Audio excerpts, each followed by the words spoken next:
다들 지난 한 주 동안 잘 지내셨죠? 다들 전사하지 않으시고 잘 살아오셨죠? 예. 아유, 고생 많으셨어요. 아유, 그러고 보니까 벌써 올해도 2월 달이 시작이 됐어요. 여러분 혹시 그거 아세요? 보통 연말 연시가 되면요. 보통의 이제 목사님들이 굉장히 스트레스를 많이 받는데요. 왜 그런가 들어봤더니 어떤 사역을 맡은 사람들이 와서는 나 이제 더 이상 이거 못하겠습니다. 나 빼주세요. 라고 한대요.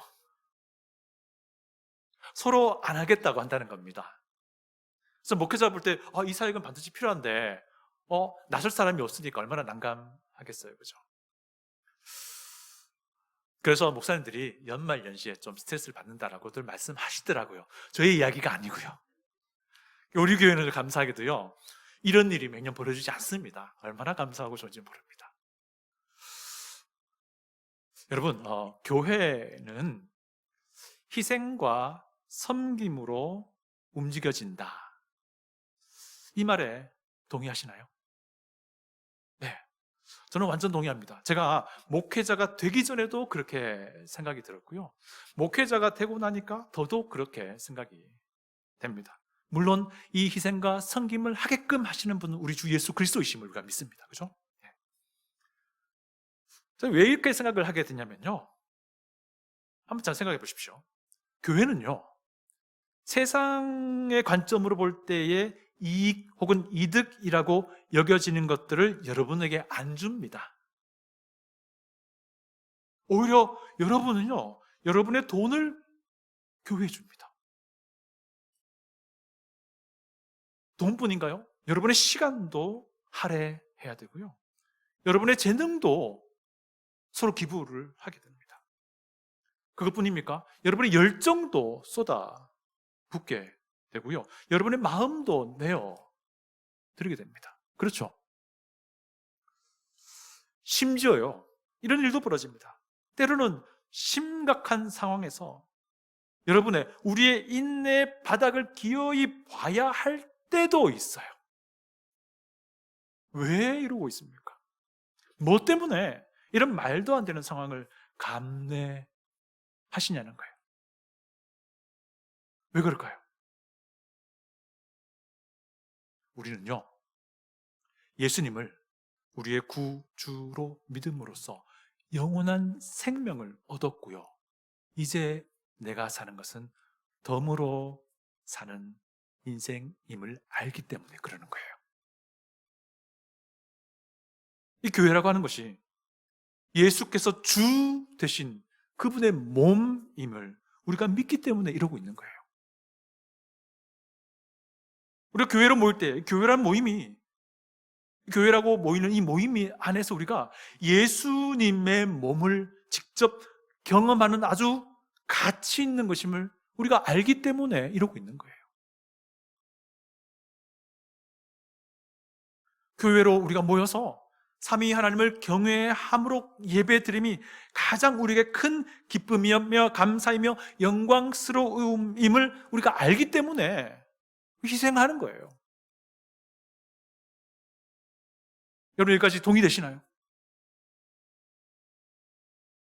교회로 모여서 예수 그리스도의 십자가 복음을 함께 힘을 합쳐서 전하는 것이 최고로 가치 있는 것임을 우리가 믿기 때문에 이러고 있는 겁니다.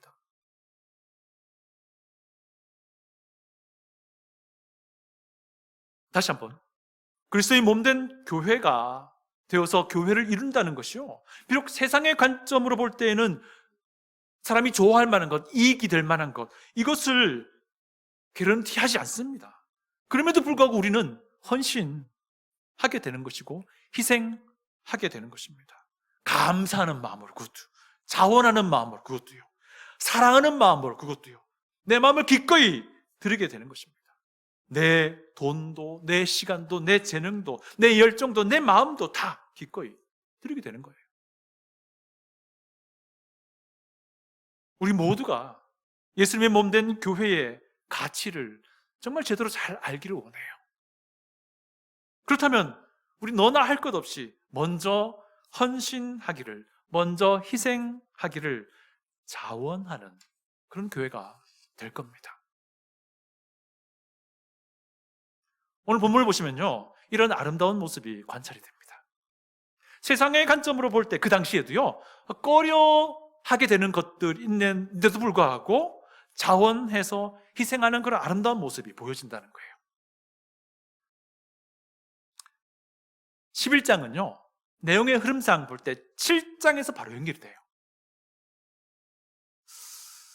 언약 백성이 예루살렘 성벽을 완공합니다. 근데 문제가 있어요. 뭐냐면 예루살렘 성벽이 완성될 때까지만 해도 그 전에 귀환했던 언약 백성의 대부분은 예루살렘보다는 주변의 유다 지역 곳곳에 흩어져 살고 있었습니다. 다만 소수의 성전 일꾼들과 그렇게 흩어지다가 그냥 예루살렘에 흩어져서 살고 있는 소수의 사람들만이 예루살렘 성이라고 하는 그 옛날 그 안에 살고 있었던 거예요.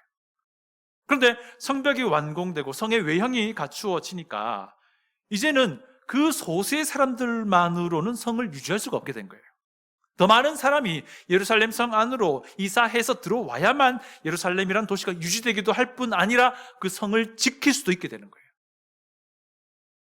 그래서 우리 이미 보았지만 7장 1, 2, 3절을 보면요, 느헤미야가 성전의 일꾼들을 지정해서 성전의 일꾼들, 소수의 일꾼들 남아있는 그 사람들을 우선 지정해서 성문을 지키게끔 했습니다.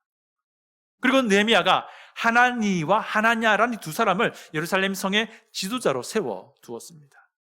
이제는 예루살렘 성 안으로 이사 들어와야 할 사람들을 정해야 될 차례였던 겁니다. 그런데 문제가 있죠. 무엇이 문제냐면 성 안으로 이사하는 것이 절대로 매력적인 것이 아니었다라는 거예요. 이게 매력적인 것이었더라면 쉬웠을 거예요. 절대로 그렇지 않았어요. 7장 4절을 제가 읽어드릴게요. 한번 보십시오. 그 성읍은 광대하고 그 주민은 적으며 가옥은 미처 건축하지 못하였음이니라. 사실 예루살렘이 폐허가 된 이래로 지금 이 시점까지 약 140년이 흘러왔고요. 그동안 버려져 있었습니다. 그나마 약 70년 전에 성전은 재건이 되었습니다. 좀 초라한 규모로. 그래서 소수의 성전 일꾼들이 성전 주변으로 살고 있었습니다. 그렇지만 여전히 성벽이 무너진 채 있었기 때문에 방치되어 있었던 겁니다. 그런 와중에 일단 성벽을 우선 정말 전투적으로 세워놓은 거예요. 그러니까 아직 사람이 살 만한 집도 만들어지지 않은 채였던 거예요. 아직 예루살렘 성 안에 사람이 살 만한 준비가 전혀 안 돼 있는 상태였던 겁니다. 그래서 이런 말 하는 거예요. 미처 가옥은 건축하지 못했다. 여러분 여기 이사 들어가라고 하면 들어가시겠습니까? 저도 주저할 것 같습니다. 언약 백성이 자기 집을 포기하고요, 예루살렘으로 이사한다 하더라도 집을 제공받을 수 있는 상황이 아닌 거예요. 혜택이라고는 1도 없는 그런 상황인 거예요. 처음부터 다시 시작해야 되는 거예요. 집을 짓는 것부터. 생고생해야 된다, 그런 말이었습니다. 그래도 이 사람 알았습니다. 그럼에도 불구하고 예루살렘 성을 그대로 방치해 놓을 수는 없다는 건 알고 있었습니다. 그러니까 누가 희생할 건가요? 이 질문을 서로 지금 하고 있는 형국인 거예요. 물론 대놓고 물어보지는 않았겠죠. 눈치가 있으면. 속으로만 생각하고 있었던 겁니다. 서로 눈치만 보고 있는 거예요. 누가 희생할 건가요? 누가 자원할 건가요?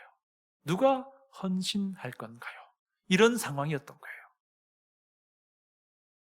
그렇게 이제 이 이야기가 흐름상 11장으로 바로 연결이 되는 거예요. 오늘 본문 읽었던 11장. 그런데 우리가 잘 압니다. 그 사이에 어떤 일이 벌어졌죠. 그게 8장, 9장, 10장의 이야기입니다. 초막절 사경회를 통해서 이 사람들이 하나님의 말씀의 맛을 보게 됩니다. 그래서 그들의 마음이 열리기 시작하고 그들의 마음이 헌신, 희생, 자원함의 마음으로 변하게 되었다는 거예요. 그래서 그들이 결단한 겁니다. 지난주 우리가 본 것처럼 언약서를 다시 만들어서 사인하고 헌신할 것을 결단한 거예요. 그래서 그들이 마지막 부분에 이런 결단을 합니다. 우리 11조도 드려서 제사장들과 성전 일꾼들의 생계를 책임지겠습니다. 그렇게 함으로써 성전에서 예배가 끊어지지 않게끔 우리가 하겠습니다 라고 결단을 한 것이 10장의 마지막 부분 내용이었어요. 그러면서 마지막은 이렇게 이야기합니다. 10장 마지막은요, 그리하여 우리가 우리 하나님의 전을 버려두지 아니하리라, 이렇게 10장이 끝이 나요. 근데 하나님의 성전을 버려두지 않겠다라는 결단은 어떤 결단과 사실 연결되냐면요, 하나님의 도시 예루살렘 성도 버려두지 않겠습니다라는 결단과 같은 거예요. 그 당시 이스라엘 백성에게 예루살렘 성이나 예루살렘 성전이나 사실 같은 하나였기 때문에 그렇습니다. 우리도요, 그들처럼 하나님의 말씀에 감동되어서 하나님의 말씀을 따를 것을 결단할 수 있으면 좋겠습니다. 이런 감동과 이런 은혜와 이런 결단이 매 주일마다 우리에게 있기를 소원합니다. 이렇게 하나님의 말씀에 감동된 언약 백성은 이제 완전히 다른 사람이 되어 있는 거예요.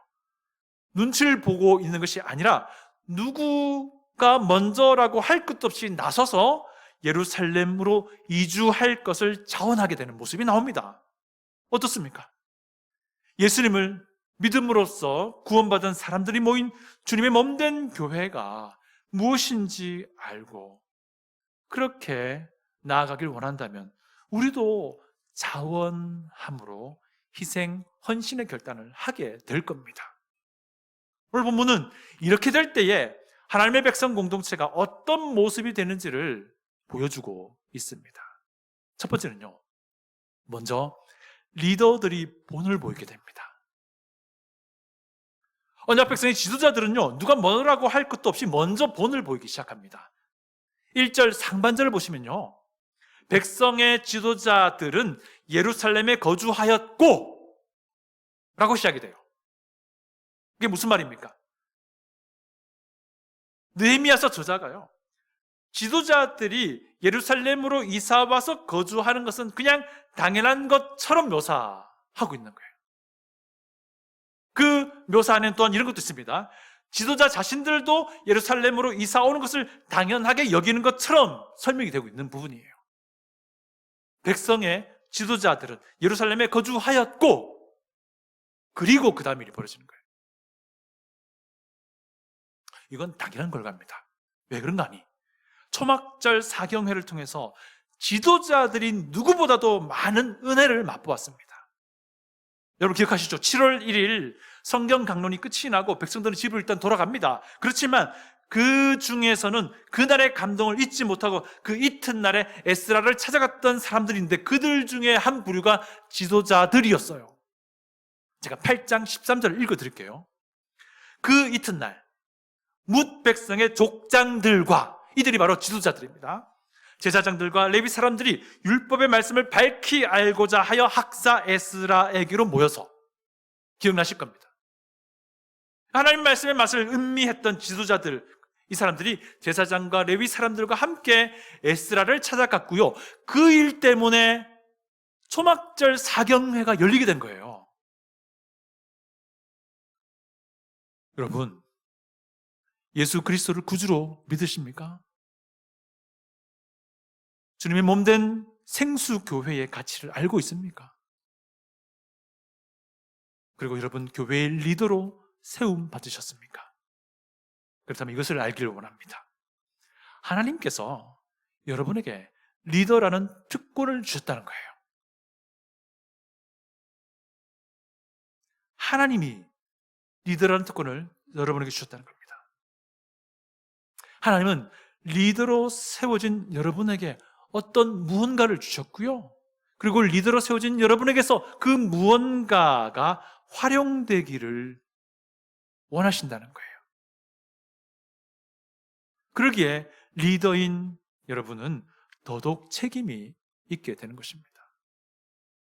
누구보다도 본을 보이시기 바랍니다. 그리고 더 중요한 것은요, 평소에 여러분의 삶의 현장에서 하나님의 말씀의 권위에 순복하고 그리스도의 제자로 사시기 바랍니다. 더 많이 헌신하시기 바랍니다. 더 많이 희생하시기 바랍니다. 저 역시 생수교회를 목양하는 감독된 자로서 더 많이 희생하고 더 많이 헌신하고 더 많이 본을 보이도록 하겠습니다. 그런데 우리 잊지 말아야 됩니다. 리더이기 때문에 더 많이 헌신해야 하는 것도 맞지만 리더이기 전에 우리는 예수 그리스도의 제자라는 사실을 잊지 말아야 한다는 거예요. 예수 그리스도의 제자이기 때문에 그리스도의 본을 따라 헌신하고 희생하는 거예요. 생수교회가 우리 주님 예수 그리스도의 몸이기 때문에 그 몸의 한 지체된 자로서 마땅히 예수님의 몸을 위해서 희생을 결단하게 되는 겁니다. 혹시 우리 중에 이런 생각하는 분 계시나요? 나는 리더가 아니기 때문에 적당히 해도 된다. 아니란 거 아시죠? 아니에요. 나는 잘난 것도 없고 잘하는 것도 없고 뭐 가진 것도 없으니까 적당하게 돼도 된다. 이것도 아닙니다. 여러분이 예수 그리스도를 구주로 믿는다면요, 여러분이 예수 그리스도를 닮기 원한다면 여러분은요, 세상에서 가장 존귀한 분을 닮고 있는 가장 존귀한 존재예요. 이것만큼 특권이 어디 있습니까? 예수 그리스도를 구주로 믿는 우리 모두가 너나 할 것 없이 먼저 본을 보이게 된다라는 것입니다. 두 번째는요, 모두가 자원했다라는 거예요. 이 사람들이 예루살렘으로 이사할 사람을 정하기로 하는데 제비 뽑기로 정하기로 합니다. 그리고 예루살렘으로 이사할 사람을 전체에서 10분의 1로 정해요. 1절 하반절을 보시면 이런 말씀이 있습니다. 그 남은 백성은 제비 뽑아 10분의 1은 거룩한 성 예루살렘에 거주하게 하고 그 10분의 9는 다른 성읍에 거주하게 하였으며.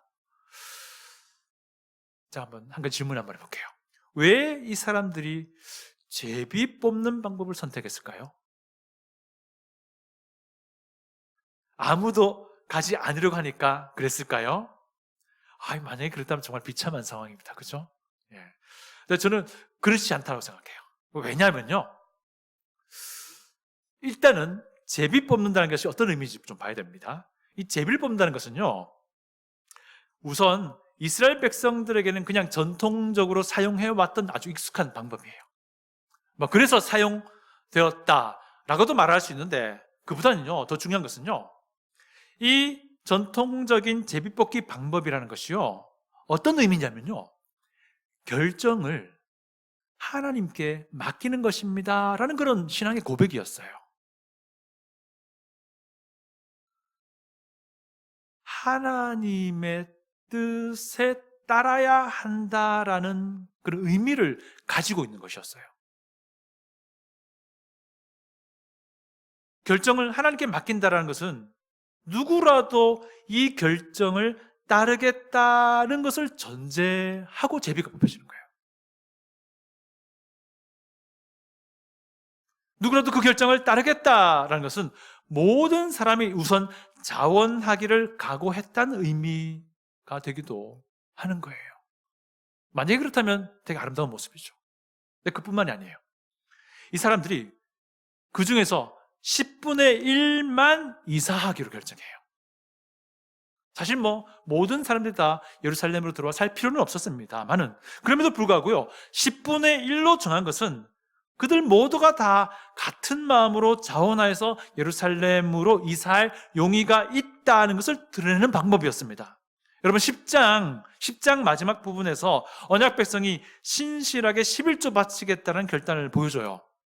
그리고 11장에서 예루살렘에 거주할 사람을 제비 뽑아서 결정하는데 그 숫자를 11조에 해당하는 숫자 10분의 1로 정합니다. 그런데 여러분, 하나님이 이스라엘 백성에게 11조를 정해준 것이 어떤 의미냐면요, 그들이 가진 것 모두가 하나님의 것임을 고백하게끔 하는 장치였어요. 모든 것이 하나님의 것인데 그 중에서 일부를, 즉 10분의 1을 드리는 것 뿐입니다 라고 고백해 하는 장치였어요. 그러니까 11조를 드릴 때에 헌금하는 사람이 어떤 고백을 하는 거냐면 내가 가진 모든 것이 다 하나님의 것입니다. 올해 모든 수확도 다 하나님이 주신 것이니 하나님의 것입니다. 라는 것을 인정하면서 그 중에 10분의 1만 드리는 거였어요. 그러니까 귀환한 언약 백성의 11조에 해당하는 숫자가 예루살렘에 거주하기로 한 것은 무엇을 의미한다는 것입니까? 사실 우리 모두가 예루살렘에 거주해야 할 하나님의 사람입니다. 라는 각오가 이 안에 들어있는 거예요. 그들이 언약 백성의 11조를 예루살렘에 거주하기로 결정한 것도요, 누가 이사할지를 제비 뽑아 결정하기로 한 것도 사실 딱 한 가지를 말해주는 것입니다. 우리 모두가 다 헌신할 준비가 되어 있습니다 라는 그런 고백의 표현이었던 것이 이 두 가지로 나온 겁니다. 우리 모두가 다 희생할 준비가 되어 있습니다. 우리 모두가 다 자원하는 마음입니다 라는 그런 고백이었던 거예요. 참 아름답지요. 모든 언약 백성이 예루살렘으로 자원해서 이주할 것을 각오했던 겁니다. 그래서 제비뽑기로 10분의 1을 정한 겁니다. 아름답잖아요. 이것이 진짜 하나됨의 모습이잖아요. 이런 아름다운 모습이 우리 생수교회에서 특별한 게 아니고 일상이 되기를 바랍니다. 마지막으로 모두가 또 축복합니다. 지도자들이 발벗고 나서서 본을 보였고요, 모두가 다 자원하여 희생할 것을 각오합니다. 근데 모두가 다 예루살렘 성으로 들어갈 수 없으니 11조만큼 이사하기로 하고 제비 뽑았습니다.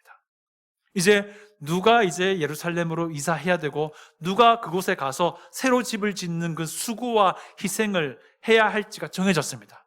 그때 이 사람들이 무엇을 하는가 보십시오. 2절입니다. 이제 우리 다 같이 한번 읽어볼게요. 2절입니다. 2절 시작. 예루살렘에 거주하기를 자원하는 모든 자를 위하여 백성들이 복을 빌었느니라. 예루살렘으로 이사해야 할 백성을 자원하는 모든 자라고 묘사합니다. 그리고 그 선정된 자들을 남은 사람들이 축복합니다. 여러분, 축복하는 사람들의 마음이 어떤 마음이었을까요? 나는 제외되었으니 좋다가 아니었습니다. 가 아니에요. 그들 모두는 누가 선택되어도 자원함으로 희생할 것을 감수했기 때문입니다. 그러니까 그들은요, 사실 서로가 서로를 축복하고 있는 모습인 거예요. 누가 선택되어도 희생을 감수할 같은 마음이었기 때문입니다. 누가 선택되어도 축복할 것이었고 누가 선택되어도 축복받을 것이었던 거예요. 그리고 나서 이제 3절부터 24절까지는 예루살렘으로 이사한 사람들의 숫자와 지도자들의 이름이 기록되어 있고요, 그 나머지 25절부터 36절까지는 남게 된 이들이 살았던 동네의 이름만 나옵니다. 그들 이름은 안 나와요. 동네 이름만 나와요. 그래서 이거 장면을 쭉 묵상하면서 설교를 준비하면서 너무 감동적이었습니다. 너무 아름다운 모습이었다는 생각이 듭니다. 어떻습니까? 나도 이런 감동을, 이런 아름다운 모습을 보이고 싶다라는 소원이 마음에 새록새록 드시지요? 네, 드셔야 됩니다. 우리 할 수 있어요. 왜 그렇습니까? 이 사람들이 이렇게 된 것들은요, 하나님의 말씀의 맛을 제대로 맛보았기 때문에 자연스럽게 흘러나온 모습이었던 거예요. 7장과 11장 사이에 8, 9, 10장에 걸쳐서 초막절 말씀 사경의 사건이 소개되는 것이 바로 그것을 보여주는 것입니다. 희생, 헌신, 자원함. 이 말들은 사실 우리 사람에게 감동을 주는 주제예요. 어떤 환경에서도 어떤 상황에서도 이런 희생과 헌신과 자원함의 그런 스토리가 있으면 다 감동을 받아요. 교회뿐만 아니라.